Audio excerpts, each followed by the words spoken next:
For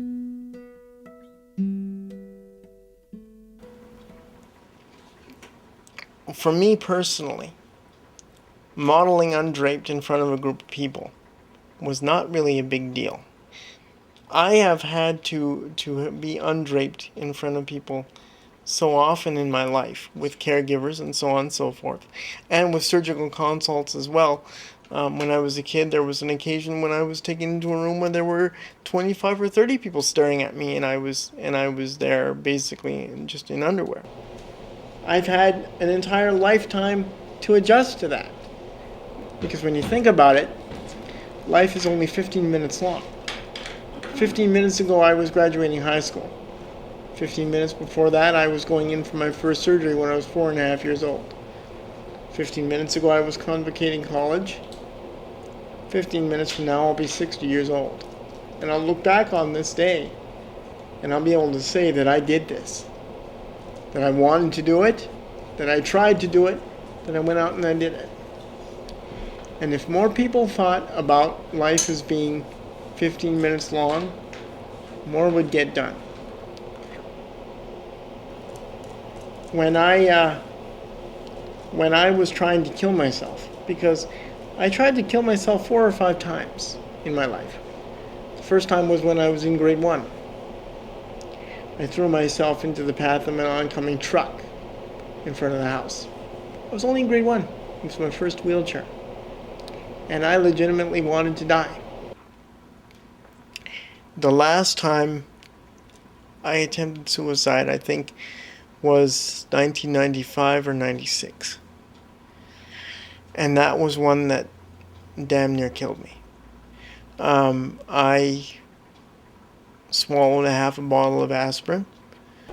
After it almost worked, and I mean it did. I almost died. And I said this to Blake in our interview for his documentary. You know, I wasn't embracing death when I was trying to kill myself.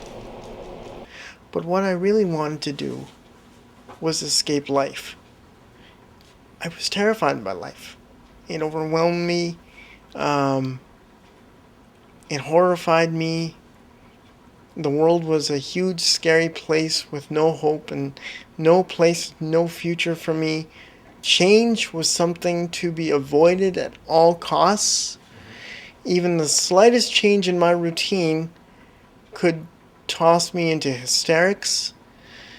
I just could not cope. But what I was doing was not death with dignity. I didn't have a disease.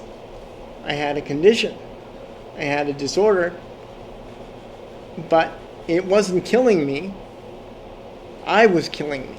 The disability wasn't killing Ryan. Ryan was killing Ryan. That is just not a good enough reason. But that goes back to what I said earlier about not wanting to have what-ifs and unfulfilled goals. Because I fought like hell to get where I am today, personally and emotionally, to become a fully realized individual. Not a sad and lonely, depression-ridden guy who had such a low view of himself. How could anyone ever love him?